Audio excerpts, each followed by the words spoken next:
काय नेमका आढावा घेतला? सर्व दौऱ्याच्या माध्यमाने आज मराठवाड्याचा दौरा सुरू झाला. सकाळी जालना जिल्ह्याचा दौरा पूर्ण झाला. आता नांदेड जिल्हा सुरू झालेला, उद्या देखील नांदेड, हिंगोली, परभणी, मग नंतर बीड असा हा दौरा असणार आहे. जिल्हा परिषदेच्या निवडणुका असतील किंवा SIRचं जे काम सुरू आहे, PLAची नेमणुका आहेत, त्याचबरोबर पक्ष संघटना कशा प्रकारे वाढते, कशा प्रकारे कार्यकर्ते पदाधिकारी काम करत आहेत, त्यांच्या काय काय त्यांचे प्रॉब्लेम्स आहेत, या सगळ्या गोष्टीवरती जे आहे एक सविस्तर आढावा जो आहे, चर्चा जी आहे ती करण्यात आली.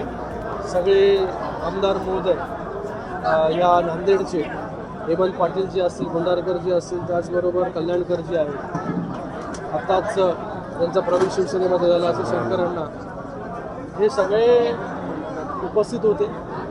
कार्यकर्ता पदाधिकाऱ्यांशी चर्चा जी आहे ती सगळ्या विषयांवरती झाली आणि येणाऱ्या काळामध्ये पक्ष संघटना अजून कशी मजबूत होईल, त्याच्यासाठी काय काय करावं लागेल, या सगळ्या गोष्टींचा जो आहे तो आढावा घ्या. विधान परिषद भाजपला रोखायचं असेल तर मंत्रिपद द्यावं लागेल शिवसेनेचं, त्याला अशी कार्यकर्त्यांनी मागणी केल्याचं कळतंय. तुम्ही बसले होते आतमध्ये ना? कार्यकर्त्या बाहेर येतात ना सगळं काय माहिती येते? बघा, मला वाटतं प्रत्येक कार्यकर्त्याची मागणी असते आणि मला वाटतं निर्णय जो आहे शिंदेसाहेब घेत असतात.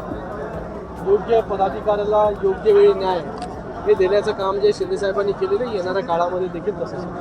विधान परिषदेच्या किती जागांवरती शिवसेनेचा दावा आणि जागा वाटपाचा तिढा वगैरे सुटलेला आहे? आता जे आहे तुम्हाला लगेच कळेल. मला वाटतं शिंदेसाहेब पण असतील किंवा बाकी आमचे जे नेते आहेत, समन्वय समिती, त्यांच्या बैठका ज्या आहेत ते होत आहेत. लवकरच आपल्याला कळेल की किती जागा ज्या आहेत कुठला पक्ष जो आहे तो लढतो. शिंदे साहेब आणि दुसरे मुख्यमंत्री आज दिल्लीला गेले होते. आज मला वाटतं कांद्याच्या प्रश्नांवरती तिथे गृहमंत्री अमित शाह साहेबांबरोबर मीटिंग होती, चर्चा होती. त्याचबरोबर मला वाटतं जलजीवन मिशनची पण चर्चा त्या ठिकाणी CR पाटील साहेब यांच्या अध्यक्षतेखाली होती. तर याच्यावरती चर्चा जी आहे ती त्या ठिकाणी झालेली आहे. सरकारने कांद्यासाठी देखील निर्णय जो आहे तो आता आज मला वाटतं घेतलेला आहे. विधान परिषदेत किती जागा मागतोय आपण? चर्चा झाली, मला माहिती नाही.